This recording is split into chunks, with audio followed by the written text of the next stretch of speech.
But like I said before, I really do believe that Yuki is one of the best, if not the best, Ranger player in the world, and just an absolute masterclass in not only Lexi, but just the Ranger class in general. Yeah, she did an excellent job of showing you just the sheer range of what a Ranger can do. And in this case, we do have the second match that's ready to rock and roll. I think we're not even going to take a break. We don't do that here. We're hard-working people. No breaks, all flesh and blood. They're not taking breaks out there. I'm not taking a break either. So why don't we go ahead to the next match, which should be around the corner. But honestly, I think we're going to be taking a look at that match right now. It's the second match of round 2. It'll be Tyler Horspool. What else would Tyler play but Prism? Of course, of course.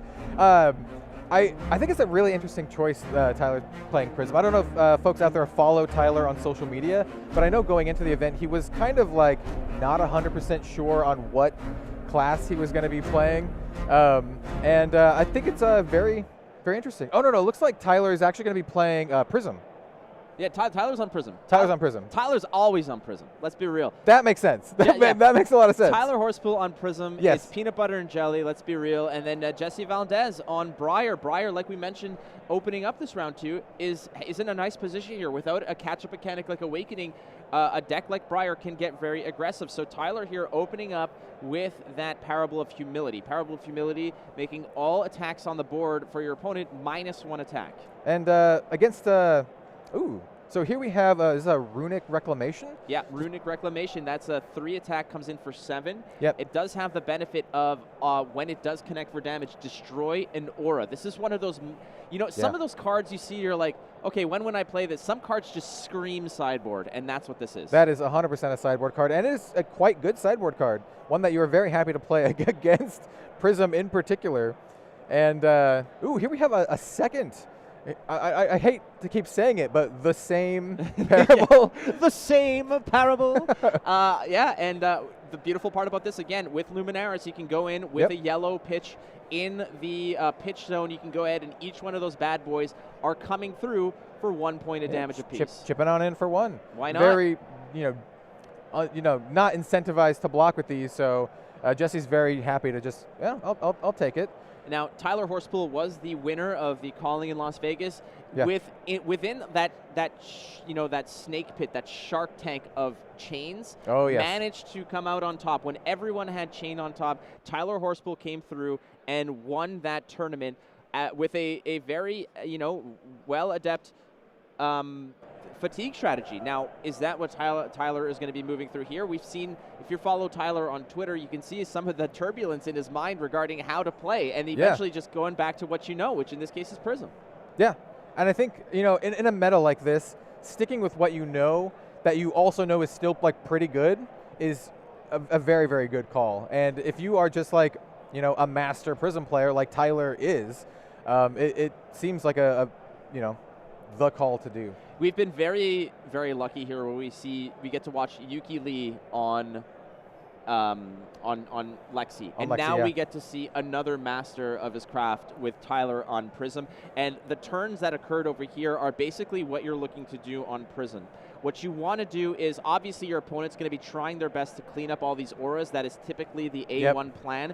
But if you, on Prism, can go ahead and sneak out 2 auras a turn, you will eventually outclass and outpace your opponent's cleanup. 100%. You have to keep up with the horde of these Spectra auras that are just going to be sitting around. Here we do have a Wartune Herald coming in for 6 with Go Again from that Luminaris, like you mentioned before, because we have a yellow pitch card in the pitch zone. I just want to real quick and just dig into the importance of Prism generating a soul. Because in order for these auras to gain Go Again, you need a yellow card in the pitch zone. But again, based on the rules, you can't just pitch away for no reason to gain that Go Again. Big block here for the Wartune Herald. There's that Ravenous Rabble, something that Mr. Tarak Patel made very, very famous a little while back. But generating cards into the soul is another outlet for you to go ahead and sink those yellow pitches in order to activate the Go-Agains on all of your auras. So it's incredibly important here for Tyler to be able to generate soul, which you could do with things like Soul Shield, let's say. Yeah. But what's more important than that is these heralds, upon hit, will then go into the soul. Yeah, exactly. And then later, I mean, you can use that soul to generate those Spectral Shield tokens, like we have right here. We do have a Spectral Shield token coming in for another little 1 chip damage. And if you're Tyler here, I mean, how are you feeling, right? You have 4 auras on the field. You're still able to chip in damage turn after turn. And, I mean, how are you feeling as Tyler here? I'm feeling great because I'm not in this matchup, so I don't have to worry about that kind of stress. Yeah, However, yeah, exactly. However, we have seen at the calling in Indianapolis, we saw Sam Dando on Briar absolutely just demolish the field like Prisms because of how they were just, at a certain point you reach a crossroads, Kellen, where you're like, okay, do I even worry about cleaning these up? There's too many. Yes. That damage is better suited to just go directly, UPS overnight direct to face, right? So Yep. in this case, Jesse's going to have to make that same decision. At what point do I have to, does that, do passing mirages, do pierce realities, do these, these lesser important auras, are they important for me to attack, or is it better for me to jam 6 to 8 damage directly to Prism, and really maybe make this game a little bit more comfortable for Tyler? But Tyler's been there. Tyler played in the most aggressive chain meta ever Yes, 100%. and succeeded. So this is probably just a piece of cake in terms of, it's only 3 attacks worth 18 damage. I can handle that. I would describe Tyler as a very meticulous player, right? He's going into this knowing like everything's super calculated, and he's like in his element, I would say, especially against the aggro Rune Blade. Chain, Briar, against the aggro Rune Blade, he's feeling pretty comfortable. So he's going to be coming in with this Shimmers of Silver. It will get pumped up by its own effect.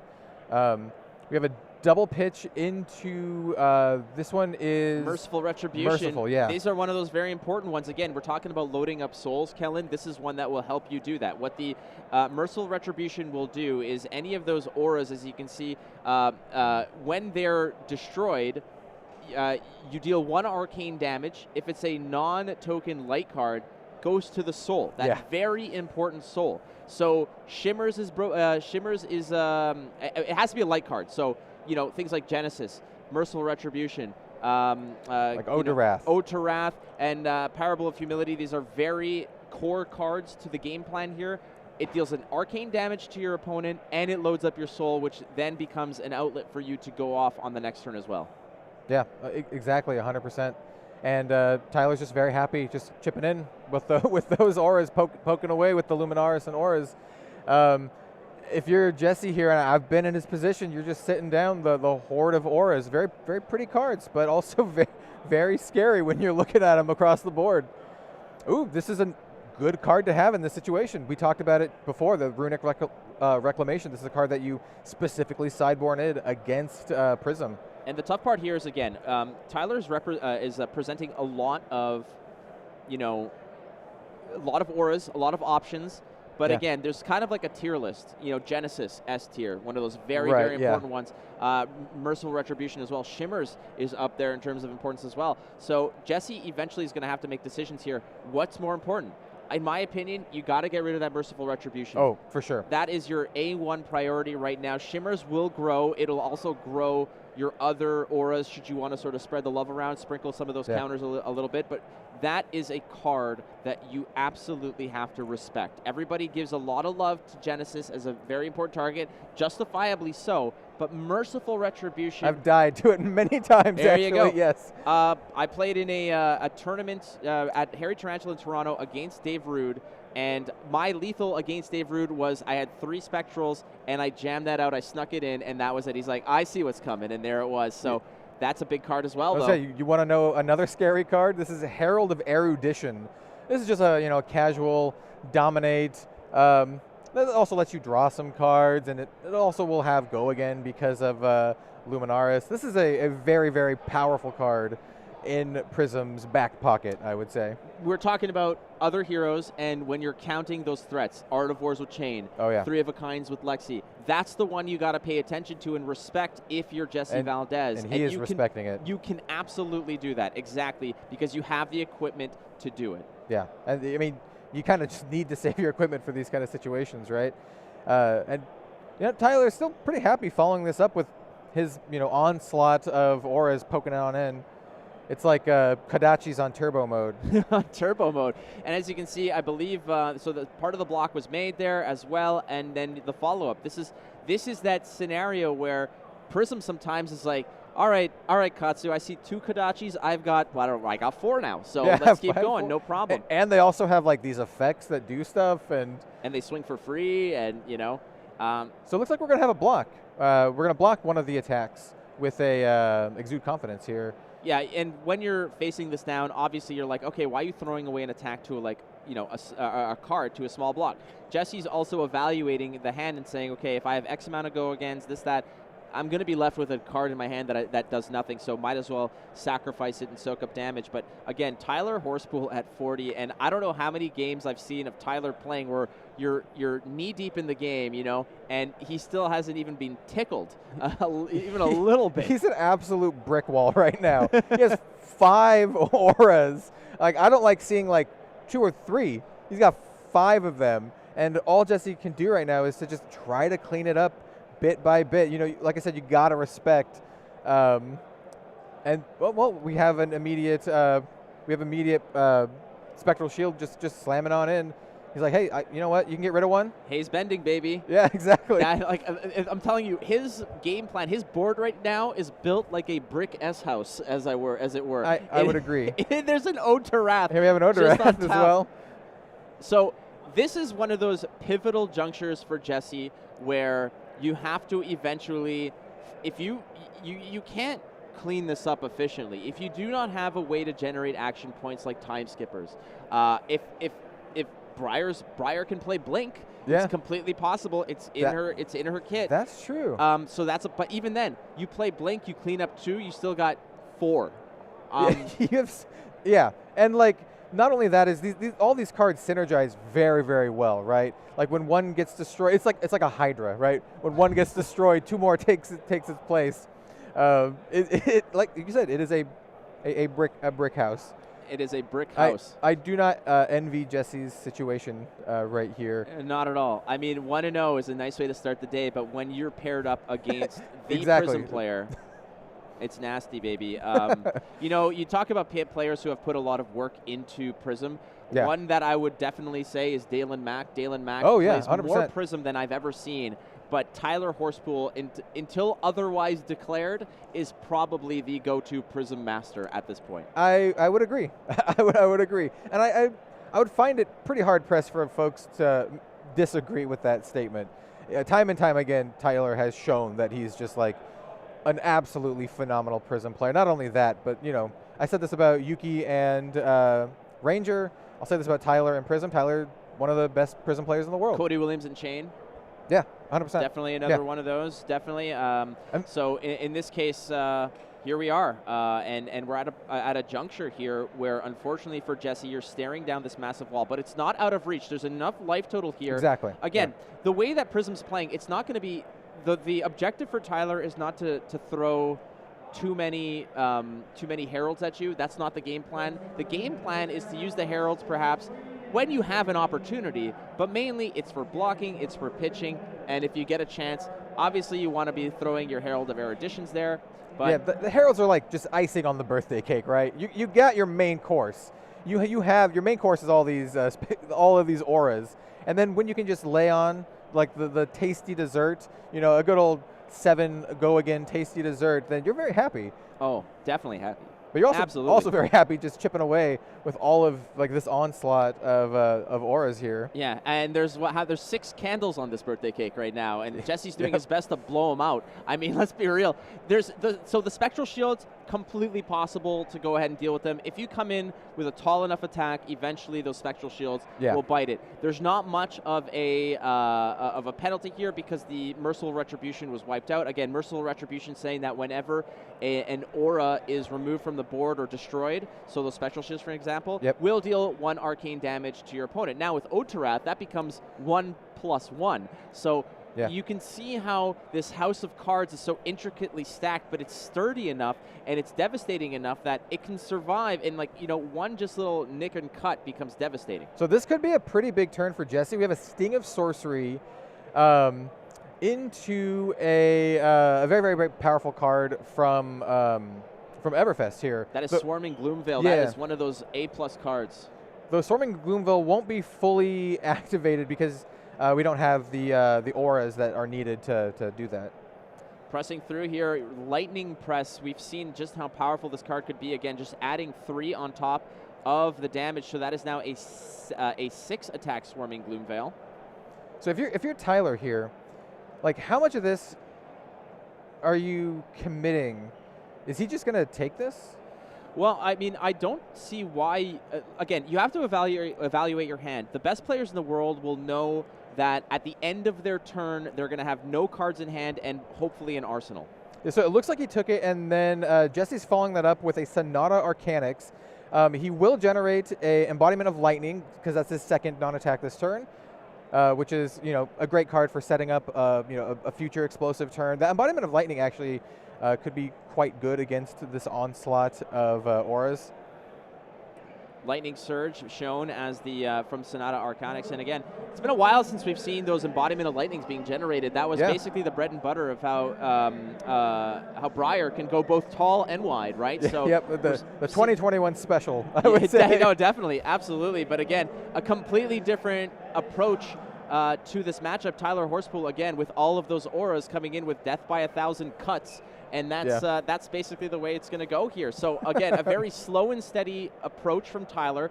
But, again, when you're staring down this kind of wall of auras, eventually Jesse might have to turn the corner and say, I'm just going to ignore them and I have to push damage. And this might be that first indication that Tyler's going to have to become hyper-aggressive here and ignore that nastiness. But taking out an Otarath is also... Still respecting the Otarath. Absolutely.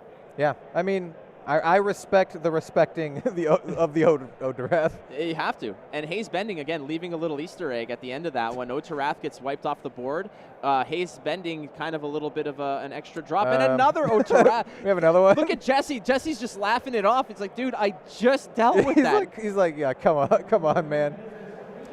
This is also the beauty, again, of playing in the flesh and blood, to quote Mr. James White. Yes. The fact that you can get these reactions, the players across from each other, the frustrations, the joy, just the sheer intensity of thinking through these big turns. But man, that board is looking nasty. Yeah, I love what Tyler's doing here. He's spreading around the little +1 counters here, making all of them into pretty decent threats here, not stacking them all too much, not putting all of his eggs into one basket here. Keep in mind, though, as well, Otarath on the board means that if you want to let that 2-attack sneak through, it's going to leak for another 1. And Jesse here saying, all right, I also have an aura. Mine is an Embodiment of Lightning. Not as cool as yours, but they count. Yeah, mine can't attack and doesn't do fancy stuff like pumping up the other ones and replacing itself and all of these shenanigans. Mine doesn't sing Kumbaya with the other ones, right? Like it's just its own thing. But there are many like it, but this one is mine. This Embodiment of Lightning is mine, and hopefully it'll put in some work this next turn. Jesse, still keeping a decent grip here, opting to, toss in some equipment. The strategy here, again, the importance of shimmers, is adding that 1 counter. Yeah. It's forcing your opponent to really address the shimmers. Again, the problem here, it's not that Jesse's not respecting the shimmers. It's the fact that Jesse has to respect the more important ones that are on the board. Exactly. I wouldn't even fault him in any case where Jesse might even attack the Haze Bending ahead of the shimmers. Yeah. Get that out of the way. Potentially, it's a possibility. There's so many intricate little nuances in terms of the long-term effects of which aura is going to have a bigger impact in the long term. Yeah. So we just saw Jesse basically just toss in the kitchen sink. He just blocked with his entire hand. At this point, what do you think Jesse's game plan here is? Clean up. It has to be cleanup at this point, and you can see he's just kind of going through there, and Jesse's just... I love the reaction here from Jesse. He's just like, oh, man. He's got to do... Listen, you're at the Pro Tour. I'm sure both of these players have been in positions where it looks like, he's giving the thumbs up. He's saying, all right, we're having a good time. Again, you're 1-0. Being X1 is not a death sentence by any means. No, not at all. I'm just glad that Jesse's having a good time at this and taking this, because he's unfortunately getting... I believe the term that the generous term is railed. In this case, a little bit by this aura field. Great spirit, great camaraderie here. I mean, that's the vibe. That's the vibe here at the Pro Tour. But it's very competitive, but also still very a lot of sportsmanship. No, definitely, and that's what we're here for, right? And yeah, 100%. The beauty of this is, like I said, Jesse's played this deck. He's played Flesh and Blood. He's at the Pro Tour. That is such an endorsement for his skill level. You think that he's not been in a situation where he's been down with that Briar deck by by 15 to 20 points? Yeah. No, man, this is just par for the course again. The difference here is that the quality of the field is a lot greater. When you're seeing who your opponent is, I know this has happened to me going to ProQuest, going to other major tournaments and whatnot. You see who you're playing against, and you already have that dread. You're like, man, but you got to get past that. You got to get past 100%. the allure of the name and that kind of and what that brings with it. The reputation is not what you're playing against. You're playing against the deck, and Jesse needs to make sure that is well ingrained in his mind. Yeah, I 100% agree. You got to, stay. It might be a little cliche, but I mean, you just have to stay focused. Don't tilt. Keep your mind in the game, and that's exactly what you have to do. And that's exactly what possibly Jesse is contemplating right now. Dude, it's definitely an uphill climb here. It's not necessarily a done deal. 15 life is 15 life, but with an O to definitely Wrath, not over. So he's just, he just drops him. He's like, I'm gonna block all these. Yeah, get this out of my face. They block it, Let's just block it out. But in reality, let's be real here. Each of those blocks of 2 is technically a block of 3 because of the O to Wrath, but Tyler Horspool adding insult to injury, dropping a little bit of the Gwen assist on the board. It's a little rough. It's a little rough. Just dropping, on top of all of the other stuff he has, just one of the best auras in the entire game. Why not? And again, it comes down to it where Jesse is essentially, Jesse's like, all right, I've decided this is the biggest threat. We're going to deal with it. And then Tyler's like, okay, but how about this? I gotta say at this point in time, a heart goes out to Jesse. He's repping a local crew of mine, Fab Foundry crew. So I got to shout him out at this point. Absolutely fantastic group of folks. I'm absolutely elated to see them here at the Pro Tour, representing Portland, Oregon, and Fab Foundry. Even though he's coming up, facing this Goliath of a Prism here. I got to tell you, Kel, a Mr. Stephen Cookus has entered the building. That is official now. So, ladies and gentlemen, if you're listening, please keep your screams of pure admiration to a minimum. Yeah, exactly. In the house. Mr. Armada is in the house. All right, look, I like to be an optimist in most scenarios here, but this is looking absolutely grim. Yeah, I mean, it's tough not to call, I don't want to call it here, but it's tough not to be a little down on it, I would say. And we do have DM Armada himself on screen right now. That is him, absolutely, exactly. Just a cornucopia of knowledge as you see it blossoming, the trees and the blooming nature of his wonderful mind. That is a scoop here from Jesse. I believe we call that a flunge. You just toss it on in. You deal with this. Wonderful, wonderful game there played by Tyler Horspool. Unfortunately, that's the nature